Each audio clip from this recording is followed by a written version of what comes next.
এক বাউল শিল্পী আল্লাহর ব্যাপারে বেয়াদবি করেছে। আমরা এটা বলছি বেয়াদবি করেছে, ঠিক কিনা বলেন? বাউল শিল্পী আল্লাহর সঙ্গে বেয়াদবি করেছে, আমরা বলেছি হ্যাঁ অবশ্যই এটা বেয়াদবি, তাকে তওবা করতে হবে। কিন্তু এর পাশাপাশি আরেকটা কথা বলতে চাই, এই বাউল শিল্পীর অন্তরে আরো 100 বেশি মাওলানা বসে অনেক বাউল আছে যারা নবীর বিরুদ্ধে কথা বলে, ওলির বিরুদ্ধে কথা বলে, আল্লাহর সাথে বিরোধিতা করে। এদেরকেও সেই আইনের আওতায় আনতে হবে। কথা বলেন ঠিক কিনা বলেন?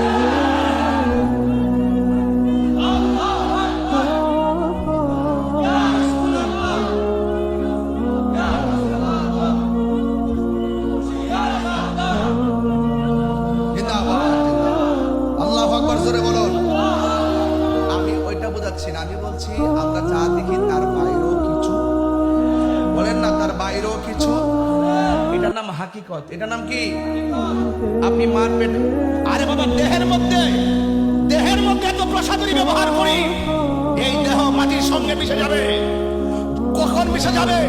যদি আপনার আত্মা, এই আত্মা যদি ঠিক না থাকে, রূহ যদি ঠিক না থাকে, কলব, রূহ, সার, কফি, আফা, নাফস, আপ, আতশ, খাক, পাপ সবকিছু সাধন করতে পারলে এই রূহটা যখন পবিত্র থাকে, কলব যখন পবিত্র থাকে, আপনি যখন কলবকে শুদ্ধ রাখবেন, এই দেহের ভিতরে পছন্দ ধরবে না।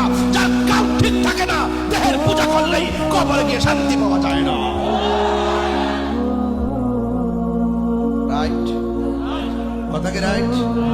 তার মানে বোঝা গেল একটা হলো বান্দা আর একটা হলো বন্ধু।